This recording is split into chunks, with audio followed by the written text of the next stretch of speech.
अरावली की पहाड़ियों के बीच स्थित एक प्राचीन महल की कहानी है। इस महल का नाम था चंद्रमहल और ये अपने अद्वितीय वास्तुकला और अद्भुत कला के कारण प्रसिद्ध था।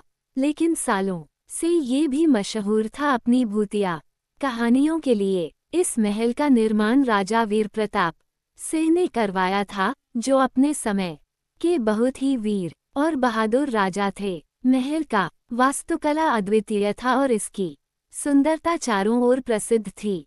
लेकिन एक दुर्भाग्यपूर्ण घटना ने इस महल को अभिशापित कर दिया। राजा वीर प्रताप सिंह की बेटी राजकुमारी मृदुला अपनी सुंदरता और ज्ञान के कारण प्रसिद्ध थी।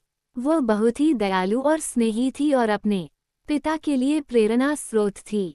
लेकिन एक दिन एक पड़ोसी राज्य के राजा, जो अधर्मी और ईर्ष्यालु था, ने चंद्रमहल पर आक्रमण करने की योजना बनाई। रात का समय था और महल में उत्सव का माहौल था। राजा वीर प्रताप सिंह ने अपनी बेटी की बुद्धिमानी और साहस को देखकर उसे राजमहल के सुरक्षा का भार सौंप दिया था।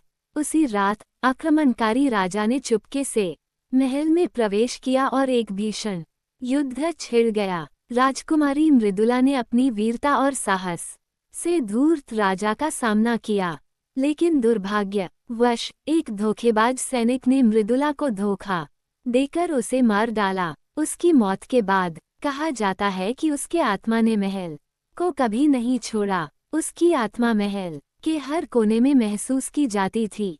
महलों में रात होते ही राजा वीर प्रताप सिंह ने देखा कि उनकी बेटी की आत्मा रोते हुए महल के गलियारों में घूमती थी।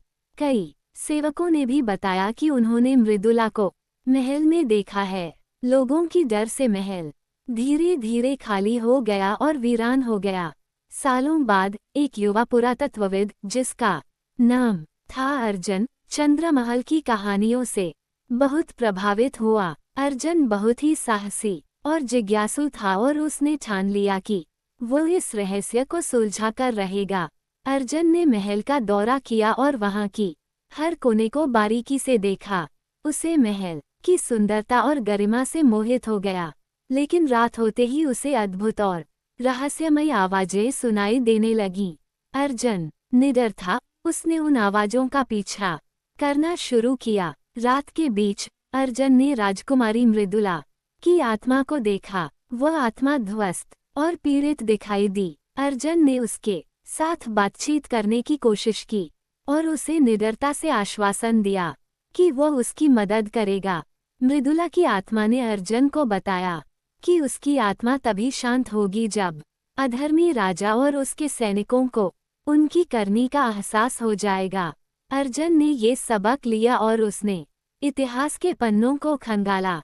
अर्जन ने बहुत खोजबीन की और आखिरकार एक दिन उसने उस अधर्मी राजा के वंशजों के भयावह कर्मों का पर्दाफाश किया। वो सबूत लेकर चंद्रमहल लौटा और वहां एक बड़ा अनुष्ठान कर मृदुला की आत्मा को शांति दी।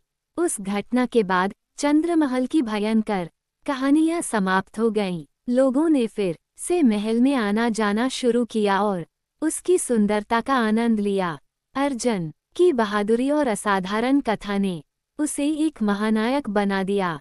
आज भी चंद्रमहल अपनी रहस्यमयी महिमा और अद्वितीय वास्तुकला के लिए प्रसिद्ध है, लेकिन लोगों को मृदुला की आत्मा का